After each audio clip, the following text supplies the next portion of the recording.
Welcome back to another episode of the Uncut Truth. You're here with Joshua. And Josh. Okay, we're going to go ahead and jump into our winners, losers, biggest concern, and our impact player from last week in the NFL. Who you got as your winner from last week? My winner are the Jacksonville Jaguars. Jaguars. Yeah, that might seem kind of odd because they're 2-2. They're not super great, but they're tied for the lead of their division. I mean, this is the Jaguars we're talking about. And they're putting up a ton of points. Like, granted, their defense doesn't show up sometimes, but when they do, I mean, they almost blank the Ravens, but they're putting up a lot of points in the NFL. They're just, it's still up in the air for their division right now, as is a lot, but no clear front runner. I think Jacksonville's looking pretty good, pretty impressive so far. I'm taking the Rams. They're in first place in the NFC West. I don't think anyone saw this 4 games ago. 3-1, number 1 in the West. They're number 1 in points scored this season, and they're number 1 in point differential. Who saw this coming from the Rams? Yeah, especially with a first-year head coach, like the youngest head coach in NFL history. You know what I mean? Just kind of surprising. Jared Goff is playing turnover-free football for the most part, and they're giving the ball to Todd Gurley. He's running it, he's catching it, he's breaking tackles, he's making big plays all over the field. This Todd Gurley looks really good right now. Who you got for your loser of the week? My loser of the week is the Patriots. They're just so not the Patriots of the past, man. They have no defense this year. Looking at their point differential, it's like 2. It's like 128 and 126. It's crazy close. They have to outscore their opponent. This is like a Big 12 team right here. They have to outscore their opponent in a shootout every week or they're not going to win. And they have 0 run game. Yeah. I mean, what the heck? It's bad. They only lost one player off that defense. I think it was, I can't remember his name, retired. And they added the number 1 corner in the free agent market this year. And this team was the number 1 points allowed defense last year. And this year they're the worst. I don't understand that defense. But my loser of the week is the Raiders. Not only did they lose again, now they're 2-2, which is 2 games back the Chiefs and 1 game back the Broncos. It's still early in the season, and they lost the head-to-head to the Broncos. Carr's out 2 to 6 weeks. This is big trouble for the team that a lot of people thought was going to challenge the Patriots for possibly going to the Super Bowl this year. Lots of question marks there. I don't know where the Raiders go from here. Yeah, it's not looking good, at least for the next couple of weeks. They need to get Carr back and quick if they want to potentially make the playoffs. Biggest concern. I want to see what you have on this one. What do you have for your biggest concern? I echoed your losers as the Patriots. I put the Patriots here. The Bills look to be good. They're running the ball well. Tyrod Taylor is playing turnover-free football. They got rid of Sammy Watkins, and this offense seems to be clicking a little better.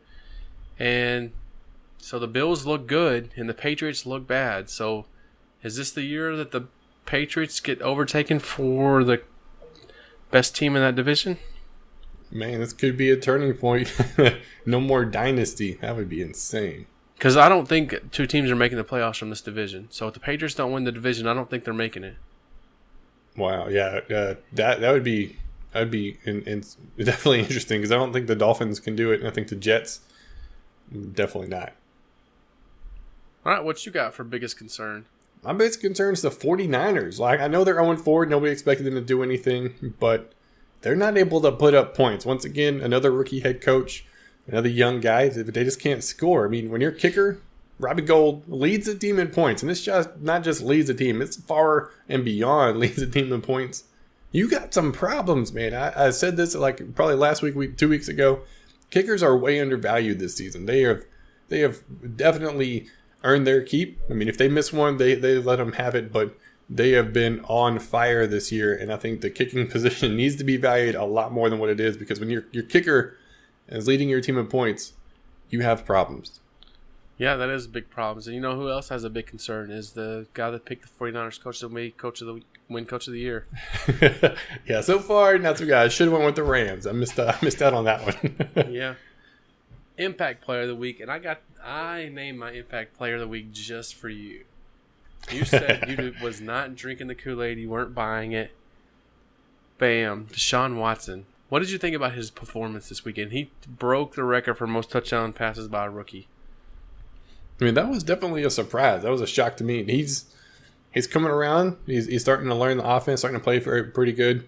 Playmakers are stepping up, and he's showing what he can do as a rookie quarterback. I mean, you don't see a lot of rookie quarterbacks show off and show out, but he's getting his chance, and he's taking advantage of it. Yeah, and he's not running the ball a lot. He ran the ball 4 times last week for 24 yards and a touchdown. But what's impressive to me is his passing stats last week was 25 for 34. In college, he wasn't known for completing a high percentage of his passes. He was more around that 55 to 60 range. Here in the pros, he's been very accurate with the ball, which is a big deal, and he's not taking a lot of hits. Who did you have for your impact player of the week? I had Andy Dalton. We were just about ready to replace him 2 weeks ago. Oh, yeah. Everybody's been hollering for him to be benched and go with a young gun. But he showed up, man. He was 25 for 30, 286 yards, 4 touchdowns as well, kind of echoing Watson's game. You know, it was almost identical stats. But Dalton also led the team in rushing yards, average rushes like per attempt with 4 for 29, and he just needs to continue. If he plays like this, not like week 1 or week 2, if he plays like this, Andy Dalton, pretty impressive this past week. Yep, very impressive. Yes, he was. Okay, we're going to go and switch gears here and talk about a few other topics before we wrap this up here. We'll jump in first with the Chiefs. Do you think the Chiefs are the best team in the NFL? They're the only undefeated team left. Excuse me, sorry. They're the only undefeated team left. That's kind of a loaded question. I mean, the only undefeated team left. Like, I mean, come on, that kind of echoes it there as the best team, but I think they just have a lot of playmakers. You can't focus on, okay, we need to shut down the run game. We need to shut down one receiver. I mean, everybody's stepping up. You got a tight end that's legitimate, and you have a speedy wide receiver in Tyreek Hill. You got a rookie running back that's going crazy this year. And they've been all right, but they've barely escaped a lot of games. The game on Monday night wasn't that close as the score, or it was a lot closer than the score shows, man. They scooped and scored at the end of the game when they were trying to make a play. They barely escaped a lot of games. They were actually down 10-0 in that game, and they kicked a field goal to make it 23-20. And they had to drive the field to get that one. So, in fact, if I remember, Dotson dropped the touchdown catch that would have put the Chiefs up 24-20, and instead of them having to take a field goal and tie it at 20-20. So if Dotson catches that ball, then Chiefs are 3-1, and we're probably scratching our heads saying, the Chiefs, where were they 3 weeks ago? They beat the Patriots, and this week they're losing to the Redskins. I don't think they're the best team in the NFL. They are very balanced. I need to see Alex Smith winning the playoffs before I'm buying the Chiefs being the best team in the NFL. I still think you got teams like, if the Patriots and Chiefs played again, who are you picking? Would you pick the Chiefs? I would for sure take the Chiefs. I'd have a hard time picking them. I mean, it's hard to beat Tom Brady 2 times in one season, and Bill Belichick's already seen it once, but I mean, they're close. I think they're definitely going to be in the playoffs, but they're in a tough division. I think it's going to be a war of attrition for them. For sure. All right, let's discuss those Dallas Cowboys, America's team. What is going on?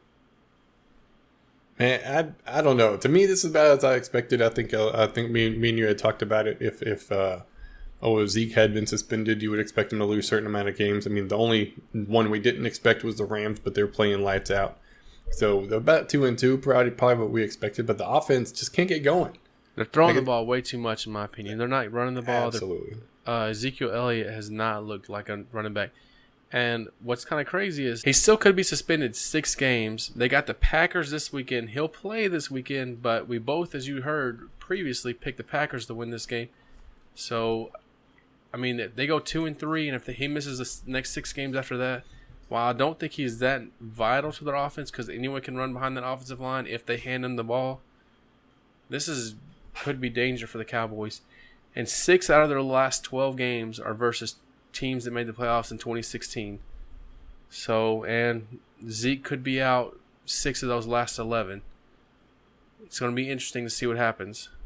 Yeah, they for sure have gone to more of a pass-heavy offense. I mean, I've said it last year, and I've said it this year already. They need to stop trying to force it to Dez. Last week, 13 out of 35 targets went his way. 13. He caught 5. Like he's on the season, he's 15 catches out of 40 targets. I mean, if he's targeted in double digits in a game, they lose. That's been every game so far they've lost this season. Granted, it's only 4 games, but if he's targeted more than 10 times, they lose. Stop trying to force it to him. He's focus on your run game. Your run game got you where you were last year. And just keep running the ball, man. Stop trying to throw it so much. Yeah, and like I said when Romo was there, is they would try to get to this pass-happy offense. And last year they couldn't because Dak was still learning the offense, and they had to run the ball and rely on the run. And this year they're not doing that. They're flinging it all over the field. One game I think he threw 50 times in the game, or 45. That's just way too many times for him to throw it. Last thing we're going to do, and we'll get you guys out of here, is who do we think is playing for the conference championship as of right now in the NFC and AFC? You don't have to pick winners, just what are the 2 best teams in the NFC and the 2 best teams in the AFC right now. Who you got? I'm going to go with the Chiefs Broncos. I think they're, even though in the AFC? they're the same, in the AFC. I think they're both a caliber team, man. I think they can carry themselves as far as they need to. And I don't know if the Broncos and Chiefs won't play beforehand, but if it comes down to it, I think that would be a pretty good matchup. Yeah, I mean, I think the Chiefs are right there on the verge of being that team, but I'm actually going to I'm taking the Broncos. I agree with you on the Broncos, but I'm taking the rookie quarterback here. I'm drinking the Kool-Aid. I'm putting the Texans there. The defense is looking good, and if Watson already looks this good, you got to think he's going to get better as the season goes on, as he gets more familiar with that offense. I'm taking the Texans and the Broncos. That's who I think is going to be there in the end. As far as the NFC, I'll go ahead and go first with this one.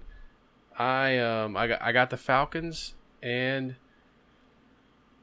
this next one I think is going to be a surprise to you unless you listen to the previous episodes, but I'm still drinking the Kool-Aid on the Lions. The Lions were inches away, a crazy overturn call from being undefeated and in the driver's seat in the NFC. But I'm saying the Lions and Falcons. I'm still liking that, liking those 2 teams. I echo you on one team. The Lions? The Falcons. Oh, the Falcons. Definitely not the Lions. I'm still not quite there yet, but I'm gonna say the Rams. I think the rookie head coach is gonna do enough to get them prepared. And I think that should be a good game. Granted, I don't think the Rams will be able to take it, but I think it'd be pretty interesting to see what can happen there. Yes or no? Are the Chiefs winning the Super Bowl this year? Yes. No. No. All right, thanks for checking out another episode of The Uncut Truth, brought to you by Joshua. And Josh. That's us. You can make sure to check us out on social media platforms such as Facebook, YouTube, you're on YouTube, Twitter, Snapchat, Instagram, all of the above. Definitely on Facebook. We keep everything going over there as well. Yes, make sure you check us out there. If you got something you want to add to the conversation that we just had, leave it in the comments below. If you like the video, be sure to leave a like. If you're new, subscribe, man. Stick around. We got content every week. Be sure to come back and check out the next video. This has been The Uncut Truth.